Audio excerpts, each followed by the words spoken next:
सलाम, नमस्ते, सत श्री अकाल। मैं हूं रज़ा और आप देख रहे हैं रज़ाग्राफी की अंतर्राष्ट्रीय प्राइम टाइम रिपोर्ट। एक वीडियो के अंदर दुनिया की तमाम बड़ी खबर आपके सामने। हज़रात मोहतरम, कल ही मैंने आपको बताया था कि अफ़गानिस्तान और पाकिस्तान के हालात ख़राब हो चुके हैं। पाकिस्तान ख़तरनाक धमकी दे रहा है, तालिबान पानी बंद करने की तैयारी कर रहा है, जिसकी वजह से झड़प बढ़ सकती है। तो झड़प बढ़ नहीं सकती है, झड़प हो गई है। झड़प इतनी खतरनाक हुई है, गोलीबारी बमबारी दोनों के बीच इतनी खतरनाक हुई है।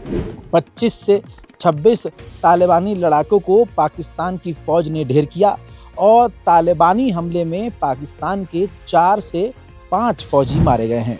दोहा और तुर्की के अंदर जो है सीज़ फायर की बात चल रही है और झड़प को ख़त्म करने की बात चल रही है। तालिबान और पाकिस्तान की डेलीगेशन बातचीत तो कर रही है, लेकिन बात बिगड़ जा रही है। बात इसलिए बिगड़ रही है कि दोनों की आइडियोलॉजी टकरा रही है। अफ़गानिस्तान कह रहा है, यानी तालिबान कह रहा है कि हम तहरीक-ए-तालिबान पाकिस्तान को सपोर्ट नहीं कर रहे हैं, लेकिन पाकिस्तान पर इल्ज़ाम आगे से अफ़गानिस्तान ये लगा रहा है कि आप ISI को कंट्रोल, यानी ISIS दाइश संगठन को कंट्रोल कर रहे हैं। ये जब बहस बीच में आ जाती है तो चाहे कतर की राजधानी दोहा हो या तुर्की, दोनों जगह ये बात कर रहे हैं, दोनों जगह ये मुद्दे अटकते हैं और तुरंत ये बातचीत लॉक हो जाती है, यानी बातचीत ख़राब हो जाती है, जिसका रिज़ल्ट आप देख रहे हैं और सुन रहे हैं कि बॉर्डर पर ख़तरनाक झड़प शुरू हो चुकी है। जब ये खबर आई थी तो मैंने उसी वक्त कह दिया था कि तालिबान और अफ़गानिस्तान और भारत के मुद्दे में एक नया हीरो खलनायक जो पैदा हुआ है वो है सलमान खान। सलमान खान ने बलूचिस्तान को अलग करार दे दिया था और पाकिस्तान को अलग और अफ़गानिस्तान को अलग। तो बलूचिस्तान जो है वो पाकिस्तान कहता है कि हमारा है, लेकिन बलोच लोग मांग करते हैं कि भैया हमें अलग कर दो। अब जब अफ़गानिस्तान और पाकिस्तान और भारत और इन तमाम तीनों चारों मैटर के बीच सलमान खान उछले तो उन्होंने कह दिया कि बलूचिस्तान तो अलग है। और नहले पे दहला ये हो गया कि बलोच के लोगों ने, जो वहाँ की बलोच लड़ाके हैं, बलोच जो लीडर्स हैं, उन्होंने सलमान खान को मुबारकबाद पेश कर दी और शुक्रिया बोल दिया कि बहुत बहुत शुक्रिया जी, आपने सच्चाई को एक्सेप्ट किया। अब भाई पाकिस्तान में आग लग गई। पाकिस्तान की सरकार ने जो एक्टर सलमान खान है उनको टेरर लिस्ट में डाल दिया कि भैया ये हमारे देश को तोड़ने का काम कर रहे हैं और ये आतंकवादी हैं। ये बलूचिस्तान भाई लग रहा है पूरे बॉलीवुड को ख़त्म करके मानेगा।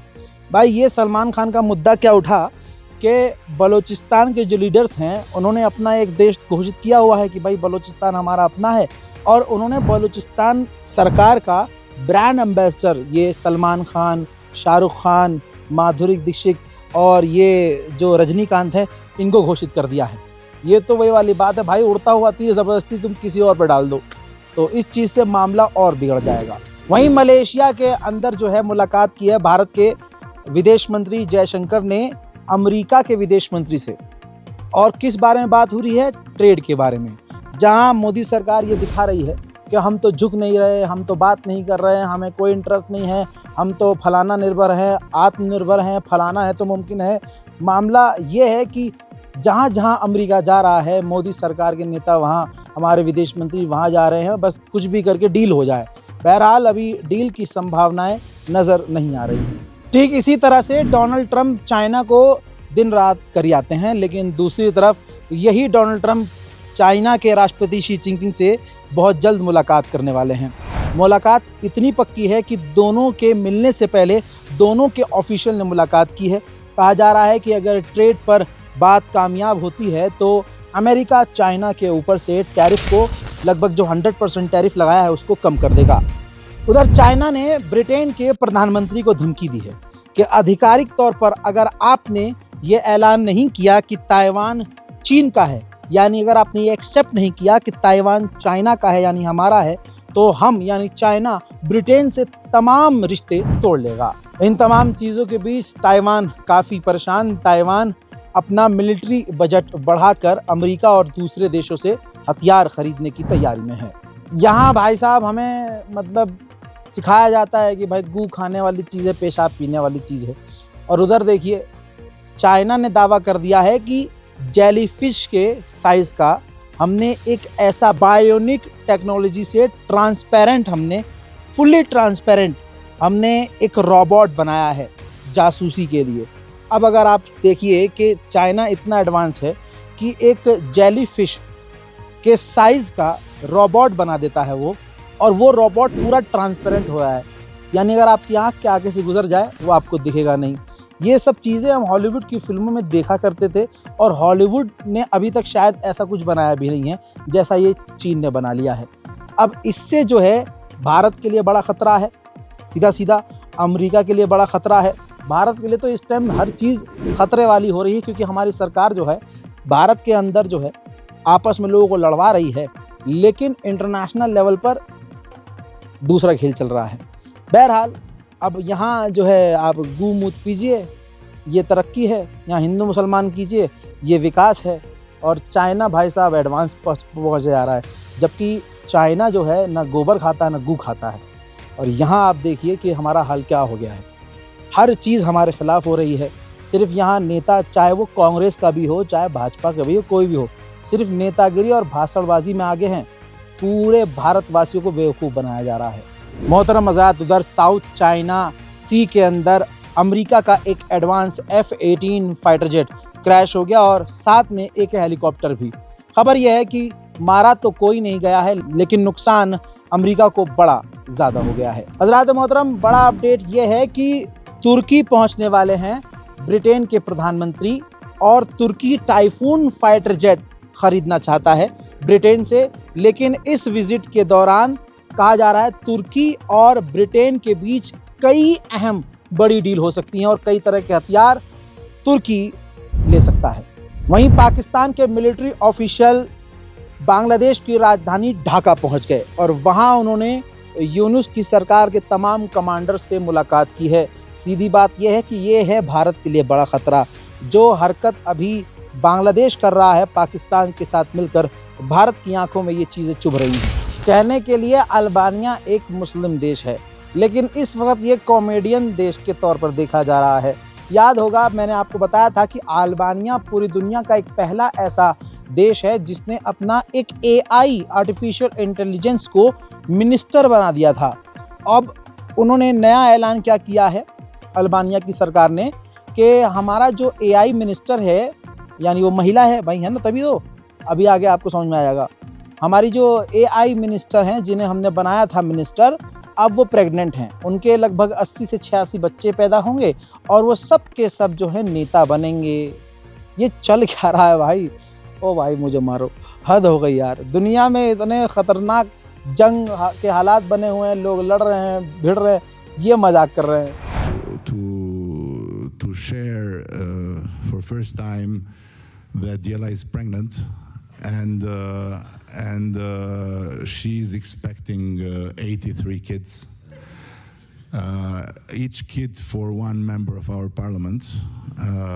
That will serve the MPs as an assistant, that will participate in the parliamentary sessions, that will keep record of everything that is happening, that will inform and will suggest to the MPs how to react, that will have all the knowledge, these kids will have all the knowledge of their mom about the EU legislation and everything.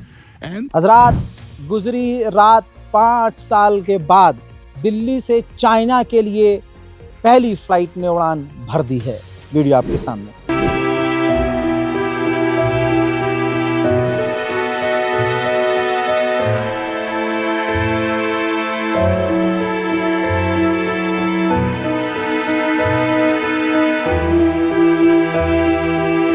हजरात मोहतरम, सोच के देखिए, China को आज तक वो ख़ास झुंड जो है गाली नहीं बक पाता है। चाइना हमारी ज़मीन पर कब्ज़ा किया हुआ है। चाइना ने हमारी तरफ जो नदी आ रही है उसको बांध बनाकर पानी को रोकने की कोशिश की है। लेह से लेकर लद्दाख के इलाके में भी 24 घंटे इसी चाइना की वजह से अलर्ट रहता है। हालात कितने ख़राब हैं। चाइना भारत के लिए धोखेबाज दोस्त की तरह है, लेकिन फिर भी मोदी सरकार ने क्या कहें भाई, देशभक्ति की बात करते हैं फिर पाकिस्तान के साथ मैच भी खेल लेते हैं, प्यार की बात करते हैं, देशभक्ति की बात करते हैं, वो सब के सब राष्ट्रवादी फर्जी हैं। चाइना के ख़िलाफ़ कोई बोल कर दिखाए चाइना भारत के लिए कितना बड़ा ख़तरा है, आप गूगल कर दीजिए। अब जब अमेरिका ने भारत पर ख़तरनाक टैरिफ लगाया है तो इसका फ़ायदा चीन को हुआ है। अब भारत अमेरिका को कम, चाइना को 22% ज़्यादा सामान एक्सपोर्ट कर रहा है और ये बात डोनाल्ड ट्रंप को बुरी लगने वाली है। वहीं भक्तों के जो अब्बा थे, उनके जो बेस्ट फ्रेंड है रिलायंस, वो जो है रूस से तेल लेना बहुत कम कर चुके हैं। कहा क्या जा रहा था अभी तक, झुकेगा नहीं साला, मोदी झुकेंगे नहीं। यहाँ रिलायंस ने तेल लेना ना के बराबर कर दिया रशिया से, और फिर ले किससे रहे हैं, मिडिल ईस्ट से रहे हैं, अरब देशों से रिलायंस तेल। यहाँ खूब कर लो भाई हिंदू मुसलमान, लेकिन उधर विदेशों में मुल्ला जी के पास ही जाना पड़ रहा है तेल लेने, वरना तुम्हारा तेल निकल जाएगा। वहीं चाइना खतरनाक तैयारी कर रहा है, जिसकी चंद तस्वीरें उसने शाया की हैं। ये देखिए, ताइवान के खिलाफ जो चाइना है वो मिलिट्री एक्सरसाइज कर रहा है। हालांकि ये चीज़ 1 साल से चल रही है, लेकिन कहा जा रहा है एक्सपर्ट के मुताबिक कि ताइवान पर कभी भी चीन हमला करके पूरी तरह से ताइवान का कंट्रोल अपने हाथों में ले लेगा। डोनाल्ड ट्रंप ने मलेशिया से भी critical chemical rare earth mineral deal कर ली है। हजरात, इस वक्त डोनाल्ड ट्रंप सारी दुनिया में घूम घूम कर भीख मांग रहा है कि भैया हमसे रेयर अर्थ मिनरल की डील कर लो। रेयर अर्थ मिनरल अमेरिका के लिए इसलिए ज़्यादा ज़रूरी है क्योंकि अमेरिका का रेयर अर्थ मिनरल लगभग ख़त्म होने के कगार पर है, और रेयर अर्थ मिनरल का इस्तेमाल हथियार बनाने के लिए, गोला बारूद बनाने के लिए और फाइटर जेट में इस्तेमाल किया जाता है। ऐसे में अब अमेरिका जब अपने रेयर अर्थ मिनरल को ख़त्म होता हुआ देख रहा है तो तमाम देशों से वो रेयर अर्थ मिनरल की डील कर रहा है। अमेरिकी सेनेटर ने साफ तौर से कहा है कि अगले 100 सालों के अंदर चाइना पूरी दुनिया पर राज करना चाहता है और अमेरिका का प्रकोप ख़त्म करना चाहता है, और अगले 1000 सालों के भीतर 1000 साल, भाई साहब, सेनेटर का बयान लगाऊंगा, आपको दिखाऊंगा। अमेरिकी सेनेटर ने कहा अगले 1000 सालों के अंदर पूरी दुनिया पर राज चीन करना चाहता है और अमेरिका का पूरा जो पावर है, अमेरिका की जो लोकप्रियता है, पूरी दुनिया में दबदबा है, वो ख़त्म करना चाहता है। सुनिए। And I will say, when I got here 13 years ago, and Victoria is a witness to this, I said back then that I believed China poses the single greatest geopolitical threat to the United States for the next 100 years. That at the time was a very lonely position. Every Democrat disagreed with it, and most of the Republicans disagreed with it. They looked at China and they saw nothing but dollar signs as far as the eye could see.